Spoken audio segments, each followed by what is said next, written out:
Vamos lá, minha gente, vamos lá participar do movimento popular. Vamos lá, minha gente, vamos lá participar do movimento popular. Vamos juntos. Quem manda no país sequer foi eleito. Não passou pelo crivo de nenhum voto, que é esse 1% da população que manda e desmanda. Ele manda e desmanda e não é eleito, não passa. O que a gente vê é a aparência. É importante lembrar isso. O que a gente vê é a aparência. O povo geralmente associa: esses políticos são ladrões, políticos só tem que não divide, que tem diferença entre o político e o político.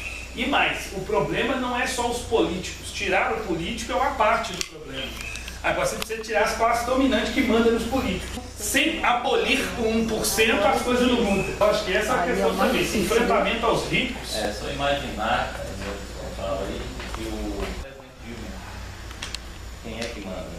Henrique Meirelles. Ela, por sua vez, não recebeu os movimentos sociais. Uma coisa é não receber os movimentos sociais, outra coisa é não receber a presidente da República. E pega o Henrique Meirelles, que é ministro da Fazenda, que foi ministro também do governo do Lula. Esse cara é um representante do grande capital internacional, nacional, dos banqueiros, é um dos que manda. Só tem que, mesmo ele ali, ele é mais a representação, porque os que mandam mesmo, nem no governo eles estão. Essa é a questão, é o dono do Bradesco, do Itaú, da Vale, da JBS, como a gente viu. Eles não pensam exatamente igual, então tem disputa também entre eles, é óbvio, os grandes monopólios vão disputar, mas do ponto de vista da política, na hora que a coisa da economia está ameaçada e tudo, eles têm uma facilidade de se unificar, porque, por exemplo, tem uma bandeira que é central para todos eles, as reformas.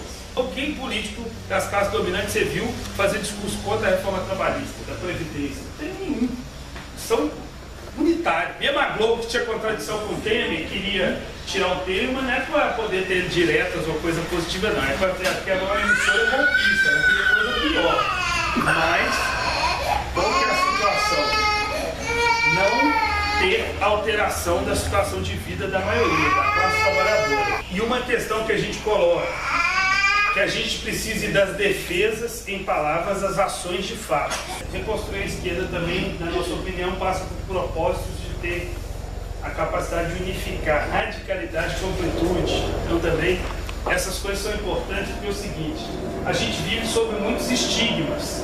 Esses erros que a esquerda cometeu nesses últimos anos também levam a um monte de estigma. Porque quem fez oposição, quem, por exemplo, tentou fazer oposição à esquerda, que estava lá, o governo do PT não concordava com isso, vamos fazer oposição. Aí ia para um radicalismo extremo, inconsequente, os discursos que não ganha ninguém. E nós temos que ter consciência do seguinte, uma esquerda de verdade, ela precisa saber combinar o radicalismo com a amplitude. Inclusive, só é possível efetivar mesmo os objetivos nossos se a gente fizer essas duas coisas juntos. Ou seja, a gente tem uma concepção falsa, no meu ver, mas é uma concepção meio do senso comum no nosso meio, de que é o seguinte, se eu sou radical eu fico isolado. Se eu for amplo, aí eu tenho que ser mais à direita, tenho que abandonar o radicalismo e ficar ali para poder conciliar. E aí não é uma coisa nem outra. Você tem que ser radical e ter uma capacidade de discurso, de aglutinação grande. Para você ser radical mesmo, você precisa de massa. Sem massa, você é só gogó. Radical de verdade tem que ser amplo. Tem que congregar massa para poder fazer. O objetivo central é esse. Nunca perder a radicalidade e combinar com a amplitude, com a capacidade de convocar, indignar e trazer multidões para os processos das lutas. E isso que vai mudar completamente as coisas. E jamais perder a combatividade. O tal de Frei Gilvander ensina muito isso para nós. Você vê de cabelo branco lá e falando os negócios, parece que ele é mais radical que os movimentos que ele está lá preparando. E aprendendo com a história. Nossa, os lutadores e lutadoras mais consequentes que nós tivemos nesse Brasil, a gente tem que entender isso. Porque tem um discurso, sempre eu estou colocando também os discursos oficiais, a gente sempre tem que olhar o que é difundido no meio do povo. Os discursos das classes dominantes é o seguinte, esse negócio de ser de esquerda é coisa de menino, de jovem. E aí quando você vai ficando mais velho, você lembra, no conversantinho, eu falo, não, essas ideias que você está falando é legal, mas isso aí eu também já defendi. Quando eu era mais novo, é a vida inteira. É para jovem mesmo, só tem que ser jovem de consciência. esquerda, essas ideias, tudo que nós estamos defendendo é de jovem mesmo. Se você tiver velho nas suas concepções, você nunca vai entender essas coisas. Isso aqui é pra gente nova, gente de concepção. E aí, nesse sentido, eu conheço gente de 80 que é mais jovem do que um monte de menino de 20 anos. E todos vocês aqui conhecem. E a companheira, no intervalo, a gente estava conversando da necessidade da conscientização da juventude. Não se esqueça que uma parte desse eleitorado favorável ao Bolsonaro são jovens, que, óbvio, não viram vários processos que um setor mais amadurecido da sociedade viu. Não viu a ditadura militar, não viu as lutas pelas diretas, as lutas democráticas, não viu um monte de coisa.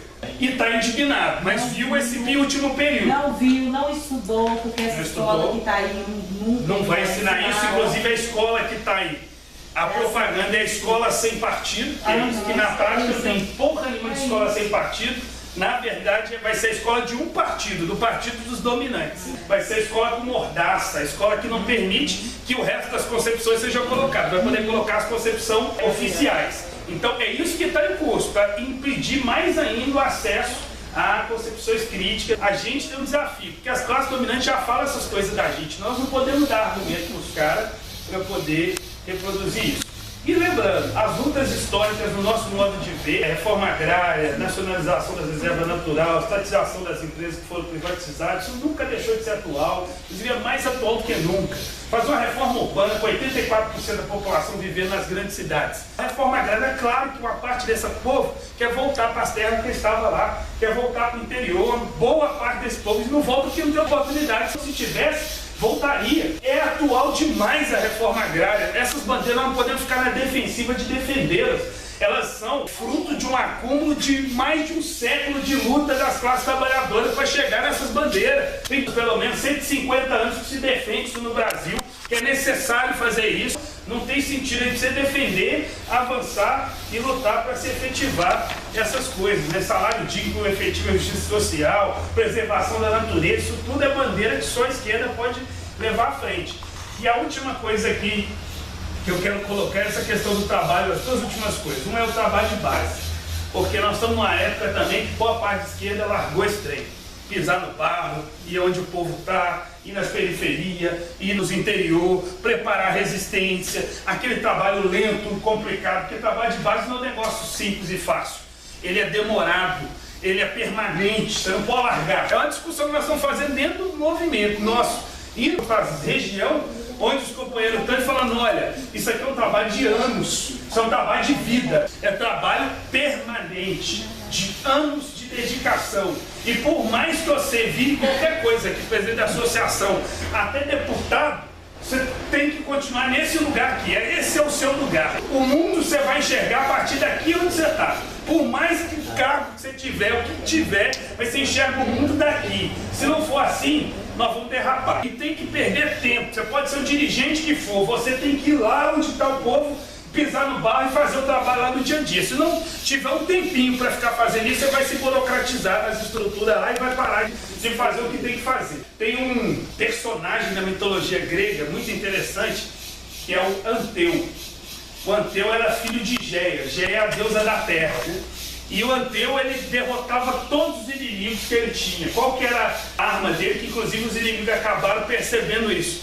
Que assim que ele se sentia que estava fraco, que ele podia perder a batalha, ele agachava e encostava na mãe dele, na terra. Ela dava força, ele ia lá e vencia todos os inimigos. O Hércules, sabendo disso, ele foi muito esperto, conseguiu pegar o Anteu no momento de extração, separou ele do solo e enforcou ele. Ele não conseguiu tocar a terra e morreu. Foi asfixiado, matou ele assim. Nós, do movimento popular, do movimento social, nós temos que ser igual ao Anteu. A mãe terra, ou seja, o povo, a classe trabalhadora é a nossa mãe. Se a gente mantém contato com ela, nós somos invencíveis. Se a gente perder o contato com ela, nós vamos dar com burro nada. Acho que essa é uma questão muito candente atual. E voltar a fazer esse trabalho com força no meio do povo não é uma tarefa fácil não, porque o povo está descrente. Ele nos critica, muitas vezes, muitos aqui, provavelmente. Gente, eu fico falando isso nos lugares também que a gente vai. Eu não peguei um centavo de Odebrecht, de JBS, e sofro as consequências desse trem. Tem nada a ver, nunca fui filiado ao PT, nem nenhum partido desse institucional aí.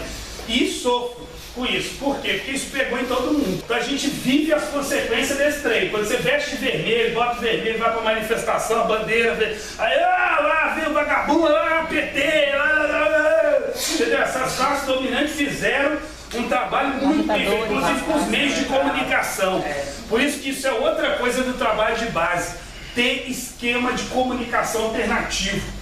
Tem que chegar nas massas de algum jeito diferente desses das classes dominantes.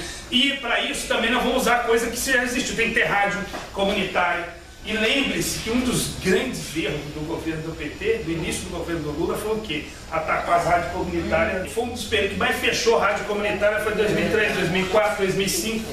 Qual a resistência? A arma do povo.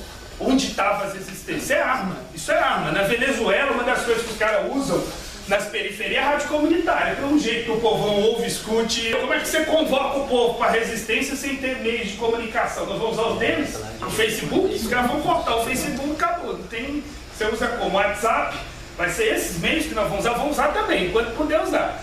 Mas nós temos que ter os nossos.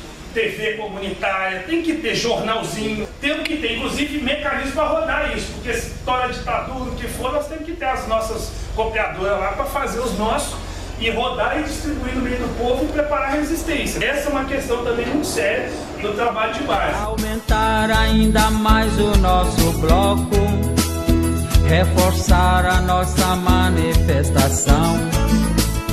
Convidamos os que clamam por justiça e são vítimas do sistema de exclusão.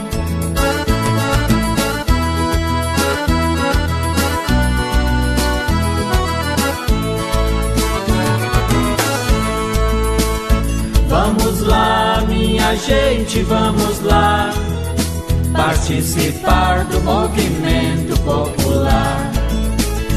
Vamos lá, minha gente, vamos lá participar do movimento popular.